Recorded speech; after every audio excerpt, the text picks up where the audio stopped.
Hey everyone, welcome back to the channel. So today we're back in Jake's garage and we're gonna do an update on the truck. So it's been a while since we've done an update. I know you guys saw it with the old motor in it. I think that was the last update. We might have had the old motor out, but since then there's been a lot of chopping, cutting, modifying, setting up a clutch master cylinder to run a T5 transmission. We have the 3.8 kind of assembled, ready to go in, sitting right here. We're getting ready to hook the transmission to it and stuff this thing in there. So I'm gonna let Jake give you guys a little more in-depth overview. This is mostly his build. I just come and help here and there. All right, guys, so last time you saw here, we had the automatic transmission coming out with the 3.8 out of the MG. So we decided to convert it over to a stick shift. As Matt was saying, we're converting it to a T5. And we're also gonna be running a hydraulic throwout bearing, which I just now chopped a window in the side of this bell housing, which came out really bad. But new bell housing, maybe $25, so I'm not too worried about it.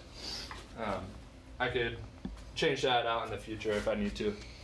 But we got all the flywheel and clutch and pressure plate and all that mounted on, so we're getting about pretty close here to throw this thing back into the truck. We do have the mounts and everything all in there about where we want it. We have our transmission mount here, which is just going to mount right between the frame. One bolt to hold the back of the transmission on. Really simple setup. A little bit of reinforcement on the back side. All right, so coming in here to the interior, we just chopped out the transmission tunnel. It was just barely touching. I probably honestly could have gotten by with just hammering it out with a big hammer.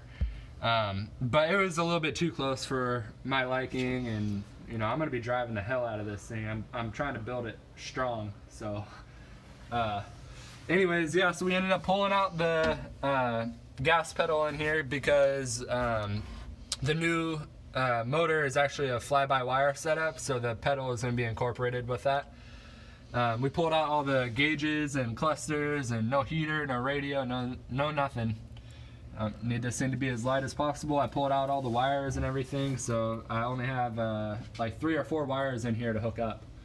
And then, yeah, pretty much just chopped out the transmission tunnel. We'll be updating you guys on how we make the transmission tunnel and all that. It's really more simple than it looks. And then lastly, we got over to the wire harness, which I ordered this wire harness from Swap Specialties. Overall, the build of the harness is pretty good. There's a pretty long wait time to get your harnesses. Don't expect it to be, you know, a month to get your harness. You're expecting more closer to 2 or 3 months. At least that's what I experienced, and that's what, from what I've read online, that's kind of a normal wait time. But overall, the quality of the harness is really good. I thought the price is pretty fair for what you get.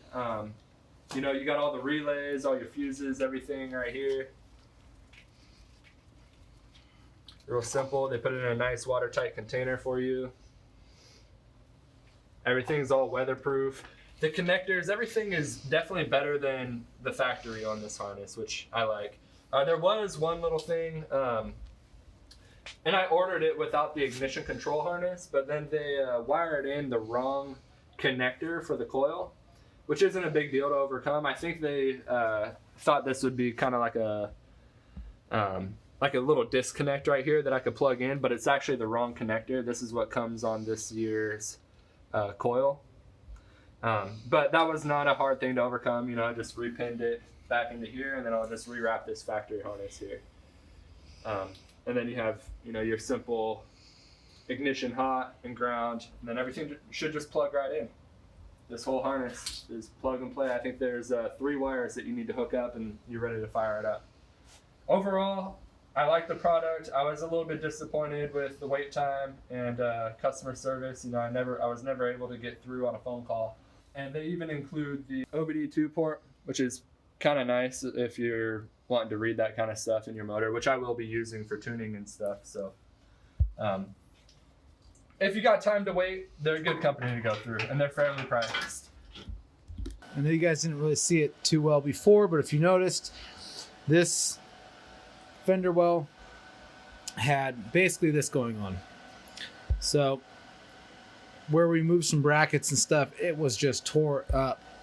So, filling these holes in, we'll take the grinder, grind everything flush, and be able to shoot a fresh coat of paint on it before we stuff the motor in for the final time. We'll probably test fit the motor beforehand, before we paint it, just so everything's stays nice. But yeah, so filling these holes, leaving Jake to the sticks. He's going at it.